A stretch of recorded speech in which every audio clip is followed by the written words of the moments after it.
Praise the lord. నిన్ను ధైర్యపరచుటకు దేవుడు నీకందిస్తున్న మాట. ఏం ఆలోచిస్తున్నారు మీ జీవితాలను గురించి? చాలామంది ఈ సమయంలో సంవత్సరం ఆఖరి రోజుల్లో నేనున్నా, ఏంటి నా జీవితం ఇంకా ఏమీ లేదు, అన్నీ నా జీవితంలో ఆలస్యం అవుతున్నాయి అని అనుకుంటున్నారా? ఆయన నీతో లేకపోతే ఈ సంవత్సరం మొత్తం ఎలా నడుచుకుంటూ వచ్చావు? ఒకసారి ఊహించు.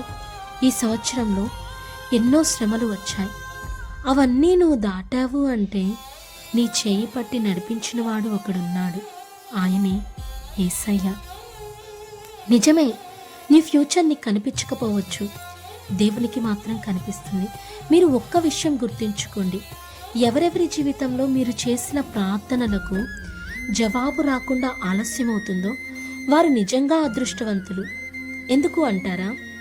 దేవుడు ఎవరిని ఎక్కువగా నమ్ముతాడో అలాంటి వారి జీవితాల్లో ఎక్కువసార్లు ప్రార్థన ఆలస్యం అవుతాయి. వారి విషయంలో కొన్ని ఆగుతాయి, ఆయనే ఆపుతాడు. కొన్నిసార్లు సాతానికి అప్పగిస్తాడు.